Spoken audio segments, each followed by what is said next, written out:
started Improv Everywhere about 10 years ago when I moved to New York City with an interest in acting and comedy. Because I was new to the city, I didn't have access to a stage, so I decided to create my own in public places. So the first project we're going to take a look at is the very first no-pants subway ride. Now, this took place in January of 2002, and this woman is the star of the video. She doesn't know she's being filmed. She's being filmed with a hidden camera. This is on the 6 train in New York City, and this is the first stop along the line. These are 2 Danish guys who come in and sit down next to the hidden camera. And that's me right there in a brown coat. It's about 30 degrees outside. I'm wearing a hat. I'm wearing a scarf. And the girl's going to notice me right here.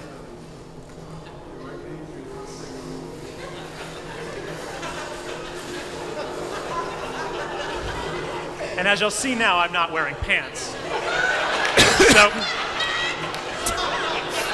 at this point, she's noticed me, but in New York, there's weirdos in any given train car. One person's not that unusual. She goes back to reading her book, which is unfortunately titled Rape. I'm not sure.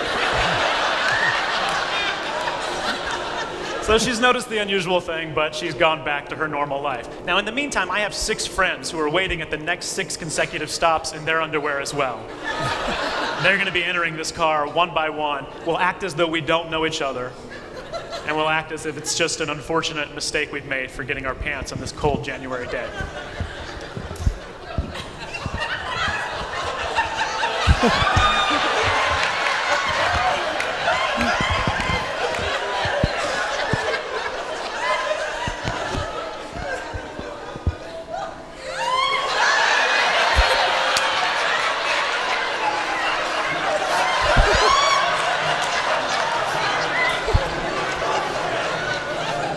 So at this point, she decides to put the rape book away.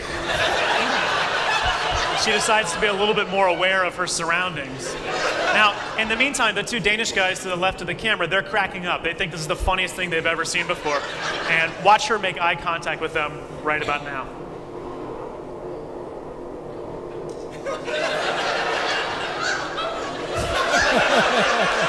And I love that moment in this video because before it became a shared experience, it was something that was maybe a little bit scary or something that was at least confusing to her. And then once it became a shared experience, it was funny and something that she could laugh at. So the train is now pulling into the 3rd stop along the 6th line.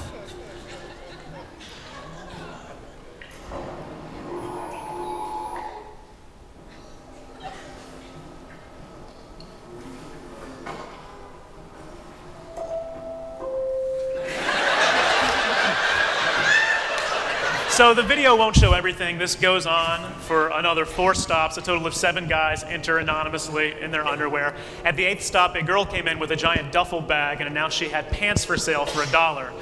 Like you might sell batteries or candy on the train. We all very matter-of-factly bought a pair of pants, put them on, and said, "Thank you, that's exactly what I needed today." And then exited without revealing what had happened and went in all different directions. Thank you. So that's a still from the video there, and I love that girl's reaction so much, and watching that videotape later that day inspired me to keep doing what I do. And really one of the points of Improv Everywhere is to cause a scene in a public place that is a positive experience for other people. It's a prank, but it's a prank that gives somebody a great story to tell. And her reaction inspired me to do a 2nd annual No Pants Subway Ride, and we continue to do it every year. This past January, we did the 10th annual No Pants Subway Ride, where a diverse group of 3,500 people rode the train in their underwear in New York, almost every single train line in the city, and also in 50 other cities around the world, people participated. As I started taking improv class at the Upright Citizens Brigade Theater and meeting other creative people and other performers and comedians, I started amassing a mailing list of people who wanted to do these types of projects so I could do more large-scale projects. Well, one day I was walking through Union Square and I saw this building, which had just been built in 2005. And there was a girl in one of the windows, and she was dancing. And it was very peculiar because it was dark out, but she was backlit with fluorescent lighting. She was very much on stage, and I couldn't figure out why she was doing it. After about 15 seconds, her friend appeared. She had been hiding behind a display, and they laughed and hugged each other and ran away. So it seemed like maybe she had been dared to do this. So I got inspired by that, looking at the entire facade. There were 70 total windows, and I knew what I had to do. So this project is called Look Up More. We had 70 actors dressed in black. This was completely unauthorized. We didn't let the stores know we were coming. And I stood in the park giving signals. The first signal was for everybody to hold up these 4-foot-tall letters that spelled out Look Up More, the name of the project. The second signal was for everybody to do jumping jacks together. You'll see that start right here. And then we had dancing. We had everyone dance, and then we had dance solos where only one person would dance and everybody would point at him.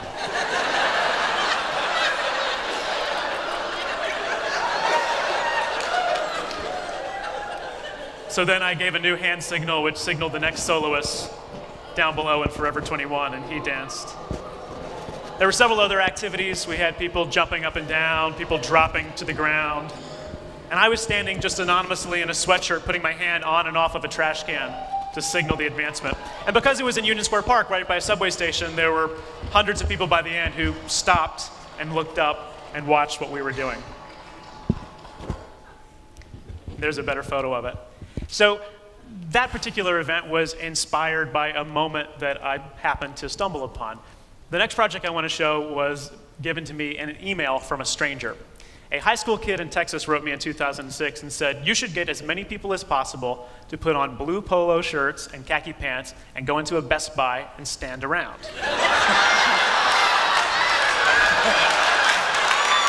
So I wrote this high school kid back immediately and he said, yes, you are correct. I think I'll try to do that this weekend. Thank you. So here's the video. So again, this is 2005. This is the Best Buy in New York City. We had about 80 people show up to participate, entering one by one. We had, there was an 8-year-old girl, a 10-year-old girl. There was also a 65-year-old man who participated. So it was a very diverse group of people. And I told people, don't work, don't actually do work, but also don't shop. Just stand around and don't face products. Now you can see the regular employees by the ones that have the yellow tags on their shirt. Everybody else is one of our actors. The lower level employees thought it was very funny, and in fact, several of them went to go get their camera from the break room and took photos with us. A lot of them made jokes about trying to get us to go to the back to get heavy television sets for customers. The managers and the security guards, on the other hand, did not find it particularly funny.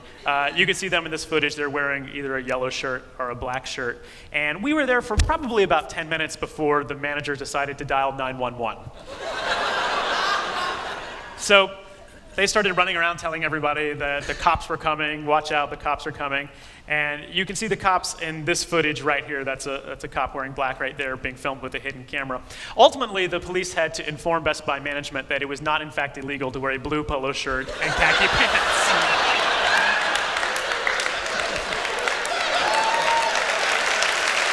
Thank you.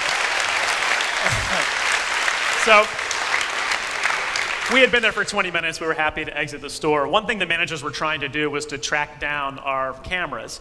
And they caught a couple of my guys who had hidden cameras in duffel bags. But the one camera guy they never caught was the guy that went in just with the blank tape and went over to the Best Buy camera department and just put his tape in one of their cameras and pretended to shop. So I like that concept of using their own technology against them. I think our best projects are ones that are site-specific and happen at a particular place for a reason. And one morning, I was riding the subway. I had to make a transfer at the 53rd Street stop where there's these 2 giant escalators. And it's a very depressing place to be in the morning. It's very crowded. So I decided to try to stage something that could make it as happy as possible for one morning. So this was in the winter of 2009, 8:30 in the morning. It's morning rush hour. It's very cold outside. People are coming in from Queens, transferring from the E train to the 6 train, and they're going up these giant escalators on their way to their jobs.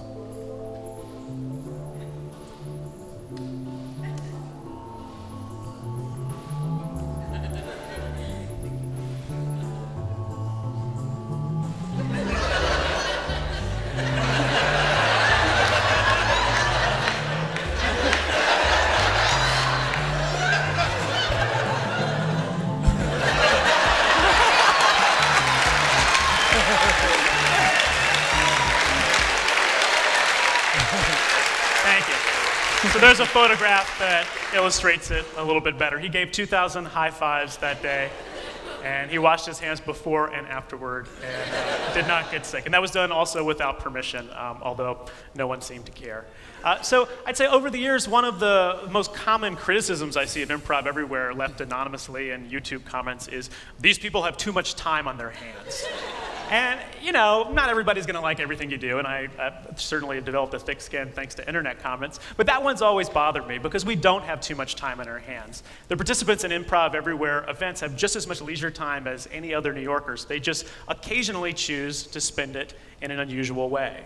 You know, every Saturday and Sunday, hundreds of thousands of people each fall gather in football stadiums to watch games. And I've never seen anybody comment looking at a football game and saying, all those people in the stands, they have too much time on their hands. And of course they don't. It's a perfectly wonderful way to spend a weekend afternoon watching a football game in a stadium. But I think it's also a perfectly valid way to spend an afternoon freezing in place with 200 people in the Grand Central Terminal, or dressing up like a Ghostbuster and running through the New York Public Library. Or listening to the same MP3 as 3,000 other people and dancing silently in a park. Or bursting into song in a grocery store as part of a spontaneous musical. Or diving into the ocean in Coney Island wearing formal attire. You know, as kids, we're taught to play, and we're never given a reason why we should play. It's just acceptable that play is a good thing.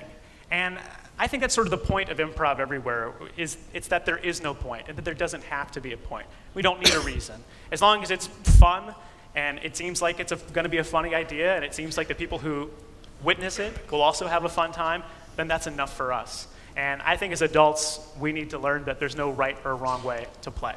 Thank you very much.